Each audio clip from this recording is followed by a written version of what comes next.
Greetings, dear ones. I'm Kryon of Magnetic Service. Again, it may seem like the man in the chair, but not to most of you. I am in a family right now in your three-dimensional presence. You sit with me and I sit with you. And what this family has in common is that you're searching.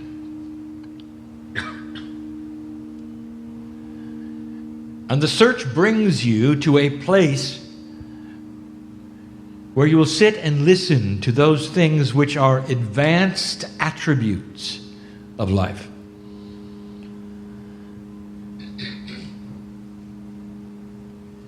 Where spiritually you are willing to think beyond that which is your reality.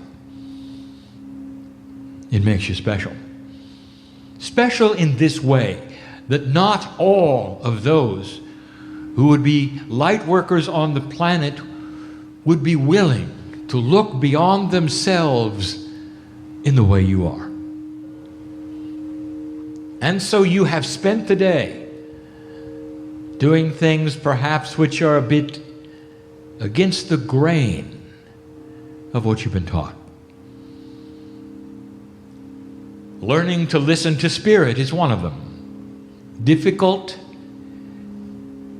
some cases impossible. You know who you are.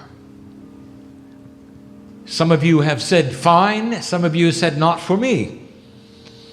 I know who you are. And there is no judgment of any of this. If you have to step out of your comfort zone, dear ones, it is difficult. And if you never step out of your comfort zone, the same number of angels walk out with you as walk out with the healer. But it allows me to give an advanced message. And for those who may be listening,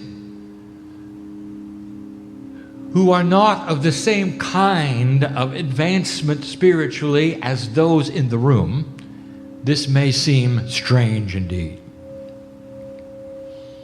The message this evening is not long, but it deals with profundities, those things which are beyond that which are normal in 3D, and beyond that which even you think about, beyond that which you have been taught, and often flies in the face of all logic to the logical thinker. And who better to present these things than you? Who better to listen to these things than you? And should you accumulate the knowledge that is given this day, perhaps you, as the advanced one, the light worker, the old soul, would be then able to tell others in a succinct fashion about what you learned. And so this is the kind of group, dear ones, that would elicit this kind of information. For as I've said before, Spirit through Kryon is going to give information that suits the moment for the ones who are before me. And so let me begin. Only 2 subjects we bring, only 2, quickly, but profoundly and different than you would expect. Let us talk about contracts. In a 3-dimensional world, you have developed a spiritual term, and you call it contract. Now, my partner today spoke about these things in the lecture time, but many who hear this now were not here. But I want to take it even further than that. And what he said was this: You cannot look at a three-dimensional linear contract in a spiritual world. For it doesn't work. For you are learning to think in a more quantum way, that is to say, a way that is not 3D. A multi-dimensional attribute placed upon you and spirit brings you to a place where you think differently out of the logic you've been trained. All this to say that a contract is real. You come in with a yod, you come in with a purpose, you come in with something to accomplish. And you send a message to your three-dimensional self as you hear these things that says, I only have one. And it's my life's purpose. And nothing could be less linear. And it doesn't work that way. Kryon, would you please back up and give this to us in a way we can understand? Yes, I will. Let us state it clearly. There is no such thing as a lifelong contract. It cannot be this way. There are two things wrong with it. In a multidimensional state, it is always moving. In a multidimensional state, there is no singularity. Therefore, not only do you not have one contract for life, none of them are for life. In other words, you come in with multiples. Now, how can that be? I'll explain it now. And this is going to explain why some of you are so confused. If you are an old soul, let us talk about who you've been. Let us take one of you in the room who may be an orator, who may be an author. How many things have you excelled at in 1,000 lifetimes? Perhaps you're a woodworker, an artist, a musician, a sculptor, among other things. Not to mention the mother you've been sometimes, sir. And all of those things are in the soup of the now. And in you come on the planet, and as you develop as a child, your passions are all over the place. What are you going to do? And can you tell me at that point in time you're going to pick one and say, well, that's my contract? But you do. Because someone along the line told you in a question, what are you going to do with your life? And implied in that is, what one single thing are you going to do that's going to establish you? And that's the way you think, don't you? When you meet somebody for the first time and you're getting acquainted, they ask you this. They say, and what do you do? Isn't that interesting? How many human beings have you ever met for the first time and they would ask, and what have you done? How many things are you into? There's an assumption that you're singular. You do one thing and that's what your interest is. Oh, how 3D of you. And here's what I'm telling you. Multiple contracts lay upon you constantly, and they're only good for the time you want to do them. What if you should have an epiphany in your life and raise your vibration? There are those in the room who have had that. In fact, you can probably even tell me when it was. I know who's here. An epiphany in your life which had have caused you to think differently, to raise your vibration, and now you are someone else. You can even look back at who you used to be and go, I'm not that person anymore. Do you think for a moment that all of the things that laid upon you when you were in 20 years old, for instance, are now applicable still simply because there's only one thing to do? And the answer is, of course not. Well, then why are you still thinking you've got one contract? Is it possible you change them? And you do. Every single day, you have the opportunity of choosing any one of dozens of purposes you might have for yourself. And your frustration is because you lay there in a three-dimensional place, confused because you don't know which one is right.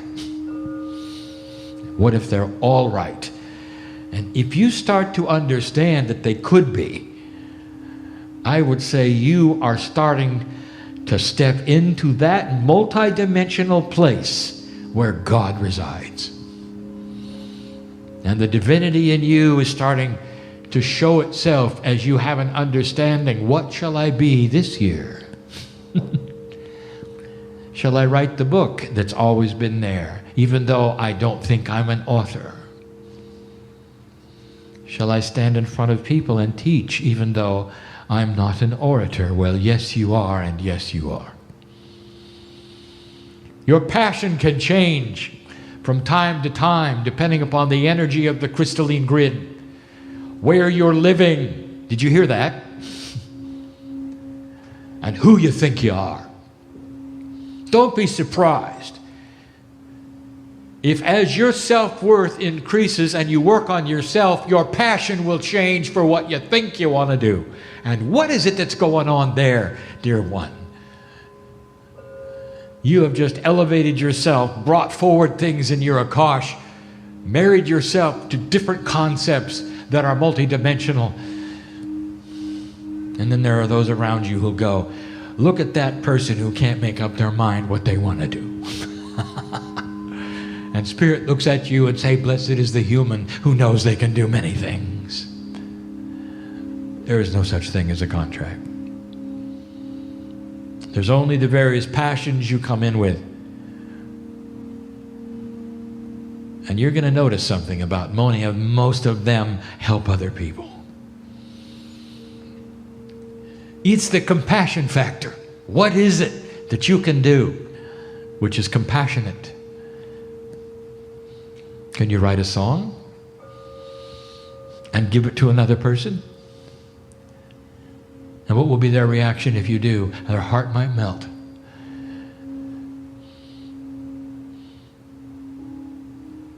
When Beethoven wrote Ode to Joy, do you think that he foresaw millions of hearts that melt? I doubt it. But that was his contract of the day. Is there poetry in you? Is there compassionate thought? Can you create a sculpture? And you might say, no, that's not for me. I don't do any of those things. I'm not good with my hands. Yes, but you might be good with your heart. When somebody comes to you at work and wants to share something with you, are there words you can give them that would melt their heart? And that might be your contract for the day. Blessed is the human being who understands that the compassion they have in them is the true contract of God. And what they do with that in any direction, pulling upon their Akash or not, is what they're supposed to do. And that's number one.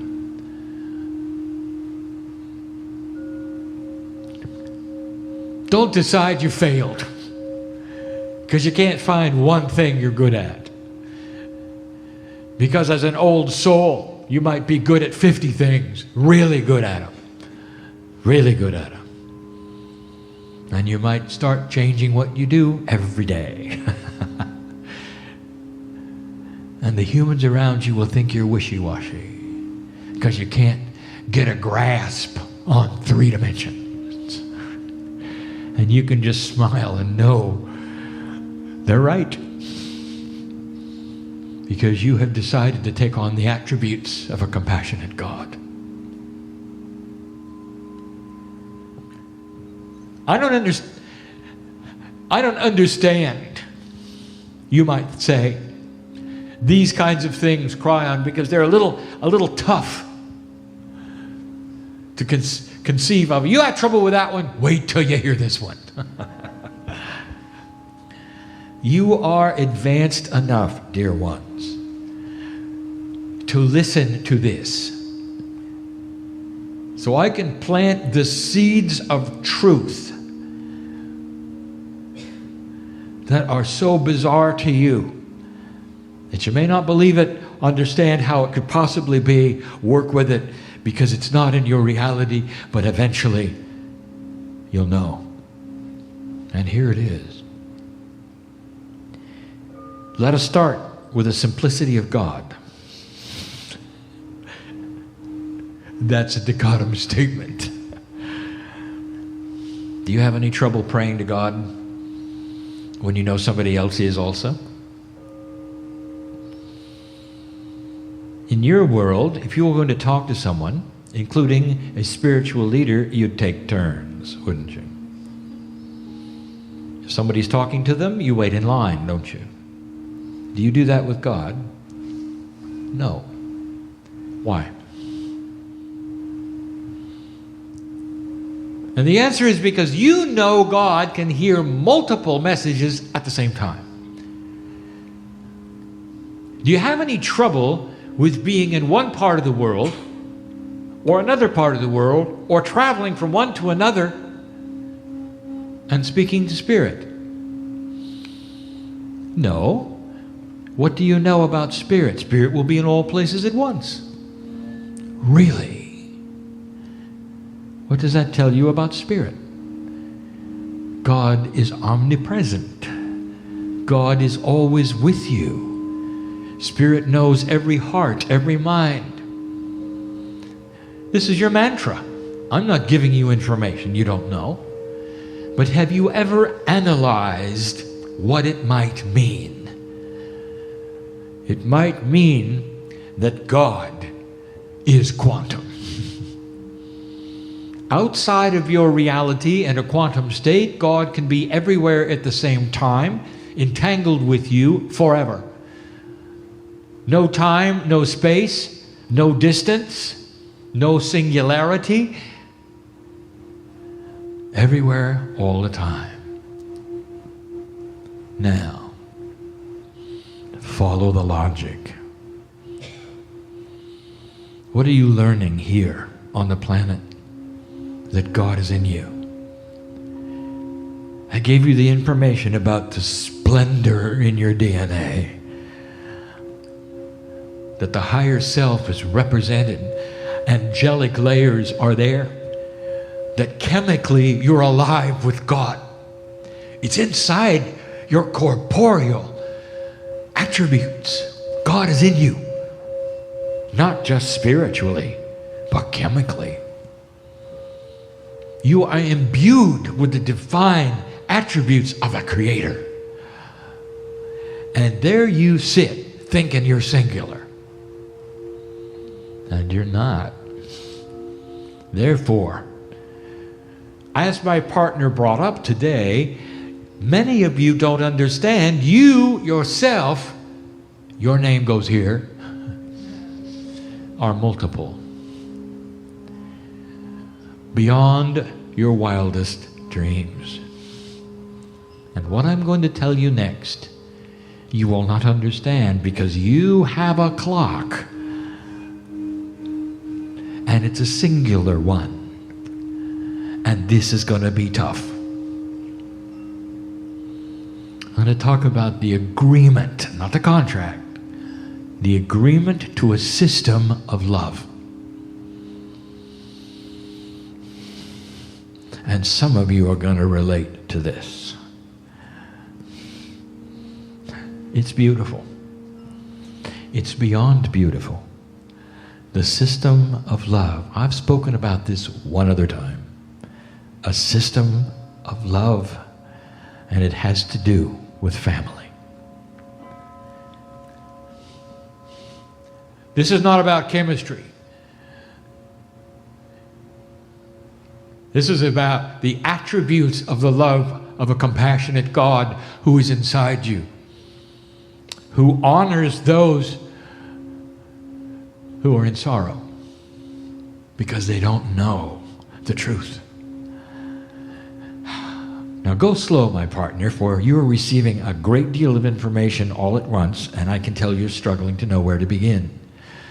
If you have a circle presented, and the circle has a message that is complete and total as a circle, if you take it apart and begin anywhere in the circle, that means you leave out the rest. And that is the struggle my partner has right now, because I am trying to give him a place to start.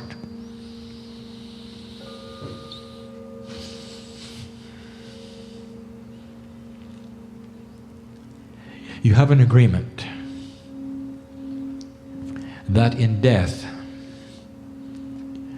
only part of you leaves, the corporeal part. Part of you remains on the planet, and it doesn't go to the crystalline grid. It goes to your Akashic relatives.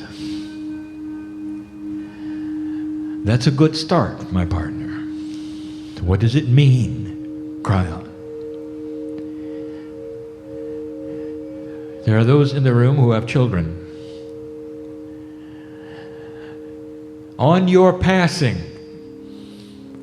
very element of your soul which is already split among more places than you want to know about, including part of which is God, part of which is on the planet, part of which is on the crystalline, and part of which is your only guide set. You're in many places at once already, and you pass away from the earth. You think all of you leaves. Oh no. The corporeal life goes away. And what stays and where it goes that we haven't really talked much about is this: you stay with your kids. You might even say, let's put it in 3D. You become one of their guides. Is that clear enough? No, that's not right. But that's the way you feel. That's the way you see it. That means you're going to stay with them all of their lives. Now let's back it up. Let's back the circle up. Go back in time with me for a moment. Who have you lost that you loved? Who was family? Parents? Of course, some of you. And against the very fabric of the way it should be, children, some of you. It shouldn't be that way, you know it. You should outlive them. They should outlive you.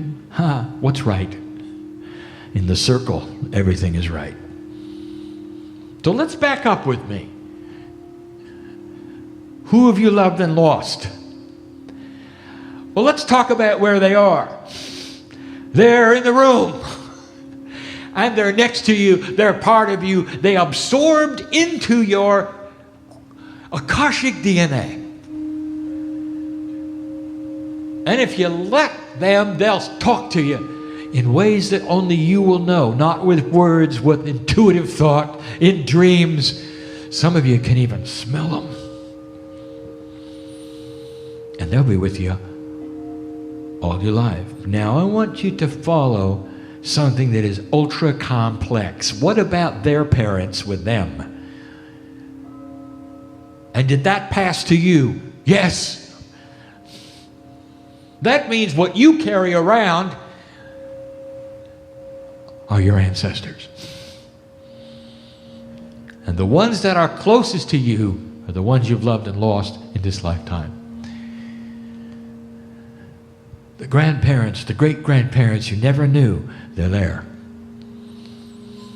They're there in a way I cannot even begin to tell you, for it won't make sense to you, dear ones, except that they are there in honor. Why don't we take a moment and feel it? As the ancestors of you say, good job. We knew you'd be here. We knew you'd make it to the shift. Good job. And everything we did culminates in you. And we will be with you. and advise you, if you let us, all your life. And it doesn't matter whether it's parents or children, they are part of you. And that is an advanced message that many of you will go away from here and say, well, I don't feel them, or I don't believe it, or it can't be so. And that's because you just limited your own reality. And then there'll be those of you who go, oh my God, I knew it. And it explains it all. And then you'll let yourself open up. And they'll be there. And that, dear ones, is real quantum thinking. Allowing yourself on your deathbed to close your eyes with a smile and say, and I'm not gone. And you'll be right. And you'll be right.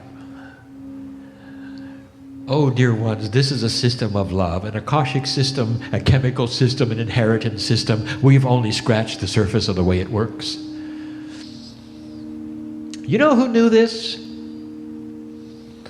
Who drew it in the sand? The ancients. What's the first thing the ancients did? They honored their ancestors. They even had places for them to live. Dead ones. And you come along and say, what a pagan thing is this? Look, they've got a house over there for their dead ancestors to live in. They've got an altar for them, and they do ceremony around them. Now, who do you think is the pagan here? They knew how it worked. They sensed how it worked. They had an intuition they did not block with modern technology or a modern reality that says this or that cannot be so.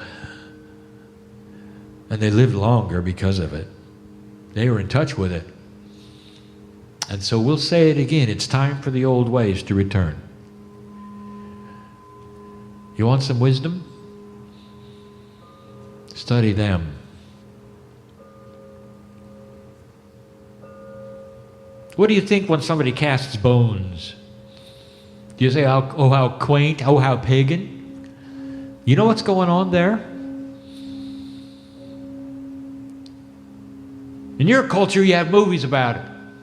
You get the witch doctor casting the bones. Oh, how occult of them.